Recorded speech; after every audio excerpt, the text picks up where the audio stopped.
এই ভিডিওতে আমরা কথা বলবো ডিএনএ এবং আরএনএ ডিফারেন্সেস নিয়ে।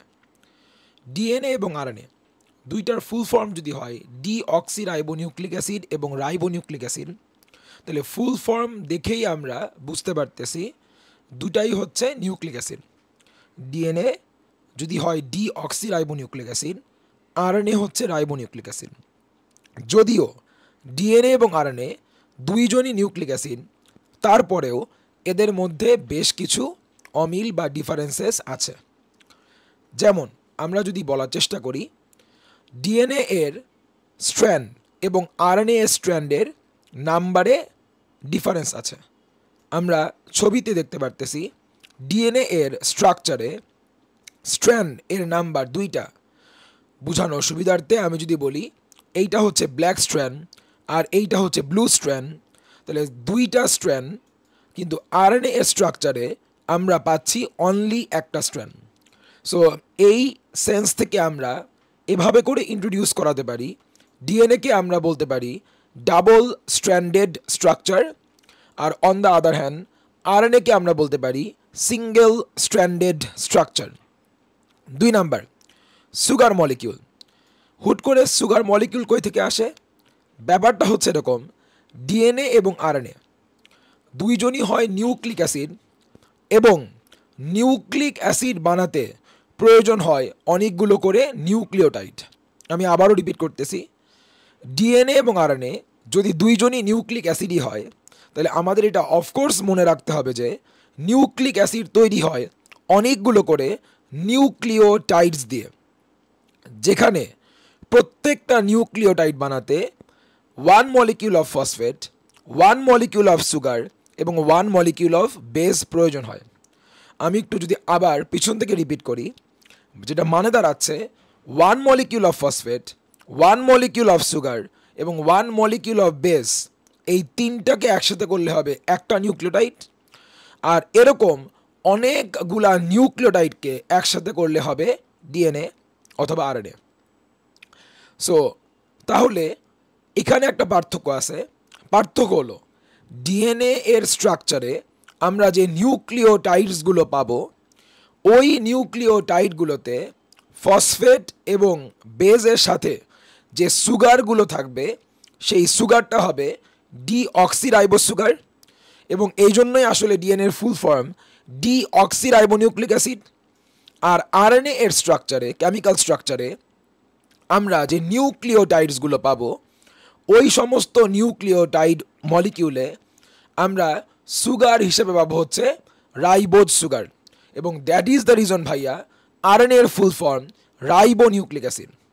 সো ডিএনএ এবং আরএনএ এর কেমিক্যাল স্ট্রাকচারে, ওদের স্ট্রাকচারে আমরা যদিও দুইজনের স্ট্রাকচারে নিউক্লিওটাইড পাই, বা দুইজনের নিউক্লিওটাইডে সুগার কিন্তু এক না।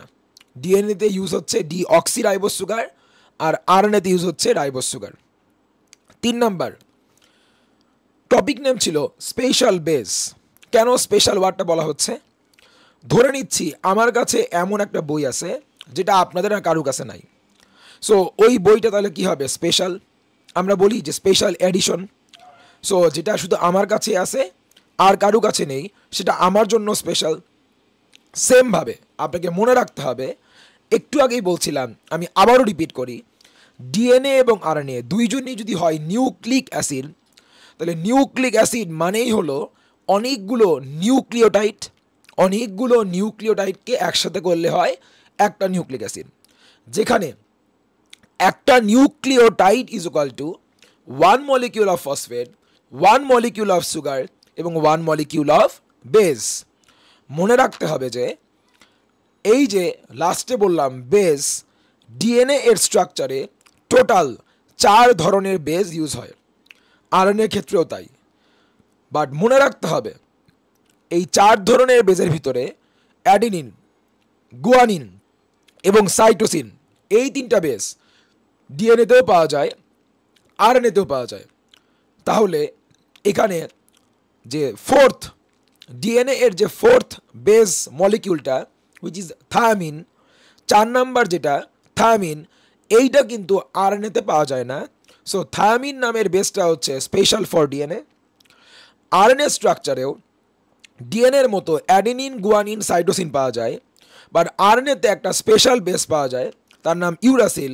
এটা আরএনএর জন্য স্পেশাল, কারণ ইউরাসিল আবার ডিএনএতে পাওয়া যায় না। 4 নম্বরে আসবো ডিস্ট্রিবিউশন।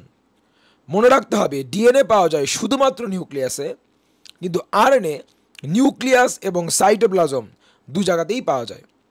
আমি যদি আরেকটু নোটটাকে বেটার করার ট্রাই করি, আপনারা জানবেন যে আমরা আমাদের নোটে যদি ইনফরমেশন অ্যাড করি, কোনো ভ্যালু অ্যাড করি, তাহলে কিন্তু নোটটা আরও ভালো হয়, ম্যাডামরা আরও বেশি পছন্দ করে। সো আপনি একটা ভ্যালু অ্যাড করতে পারেন। মনে রাখবেন, যেহেতু একটা লিভিং সেলের ডিএনএটা অনলি নিউক্লিয়াসেই পাওয়া যায়, কিন্তু আরএনএ নিউক্লিয়াস এবং সাইটোপ্লাজম দুই জায়গাতেই অ্যাভেলেবেল। সো আমরা একটা পার্সেন্টেজ বলবো, একটা লিভিং সেলে যে আরএনএ পাওয়া যায় তার অলমোস্ট 10% পাওয়া যায় নিউক্লিয়াসে, আর বাকি থাকলো 90%ই পাওয়া যায় হচ্ছে সাইটোপ্লাজমে, যেটা আমি নোটে লিখি নাই, আপনি চাইলে এটা মনে রাখতে পারেন। টাইপসে আসি। একটা লিভিং অর্গানিজম বা তার একটা সেলে অনলি এক টাইপের ডিএনএ থাকবে। ইট মেক সেন্স, কারণ ডিএনএ ডিফাইন করে আমাদের সকল ক্যারেক্টার, আমাদের ফিঙ্গারপ্রিন্ট। সো নিশ্চয়ই আমাদের ফিঙ্গারপ্রিন্ট একই ইন্ডিভিজুয়ালে বিভিন্ন রকম হতে পারবে না। আমি একজন ইন্ডিভিজুয়াল, আমার ক্যারেক্টারগুলো কি হবে? স্পেসিফিক। আপনার থেকে আমার ক্যারেক্টারগুলো হবে হচ্ছে আলাদা। সো আমার ফিঙ্গারপ্রিন্টের সাথে দুনিয়ার আর কারো ফিঙ্গারপ্রিন্ট মিলবে না, কারণ আমার ডিএনএ সাথে অন্য কারো ডিএনএ মেলে না। আমার ডিএনএ একটাই, এজন্য আমার ফিঙ্গারপ্রিন্ট হচ্ছে একটাই। So that's it. আমাদের একই বডিতে মোর দ্যান ওয়ান ডিএনএ আসলে থাকতে পারবে না। আমাদের ডিএনএ একটা, এজন্য আমাদের সকল ক্যারেক্টারও একটা করে ফিক্সড ক্যারেক্টার আছে। কিন্তু একটা লিভিং ইন্ডিভিজুয়ালে তার একটা সেলের মধ্যেই more than one type of RNA available. So এর মধ্যে থেকে মেইন আরএনএ 3টা বলা যায়: Messenger RNA or mRNA, transfer RNA or tRNA, ribosomal RNA or rRNA. লাস্টে ফাংশন আমরা অলরেডি জানি। জিন কনসেপ্টটা, জিন ছিল ডিএনএর একটা পার্টকে বলা হয় জিন, এবং জিনটা কি করে? Acts as the unit of heredity. এই জন্যই আমরা ডিএনএকে হেরেডিটারি ম্যাটেরিয়াল বলতে পারি, কারণ জিনটা ডিএনএরই পার্ট, আর জিনটা হচ্ছে ইউনিট অফ হেরেডিটি। আবার জিনিসটা বোঝেন, জিন যদি হয় ইউনিট অফ হেরেডিটি, তাহলে এই যে ইউনিট অফ হেরেডিটি জিন, ও তো পার্ট অফ ডিএনএ, এই জন্য ডিএনএকে আমরা বলতে পারি হেরেডিটারি ম্যাটেরিয়াল। কিন্তু আরএনএ নর্মালি হেরেডিটি এর সাথে, which is from one character to another, from one generation to another generation, আমরা যে ক্যারেক্টারগুলোকে পাস করব, এ সমস্ত কাজে আসলে নর্মালি আরএনএর কোনো ইনভলভমেন্টই থাকে না। একটা সেলের মধ্যে, লিভিং সেলে আরএনএর কাজ মেইনলি একটাই, সেটা আপনি এমআরএনএ বলেন, মেসেঞ্জার আরএনএ বলেন, ট্রান্সফার আরএনএ বলেন, আর রাইবোজোমাল আরএনএ বলেন, সবাই মিলে আসলে একটা কাজই করে, হুইচ ইজ প্রোটিনকে সিনথেসাইজ করে, প্রোটিন বানায়। কিন্তু sir, there can be exception. দুনিয়াতে এমন কিছু স্পেশাল ভাইরাস এক্সিস্ট করে যাদের ভিতরে জেনেটিক ম্যাটেরিয়াল হিসেবে ডিএনএ নাই, কি আছে? শুধুমাত্র আরএনএ অ্যাভেলেবল। সো যেহেতু ওদের মধ্যে ডিএনএ অ্যাবসেন্ট, ডিএনএ নাই, এই জন্য ওদের জেনেটিক ম্যাটেরিয়াল হিসেবে আরএনএটাই কাজ করে। সো নর্মালি আরএনএ কাজ, আবার জিনিসটা ক্লিয়ার করেন, নর্মালি আরএনএ কাজ কী ছিল? প্রোটিন বানানো।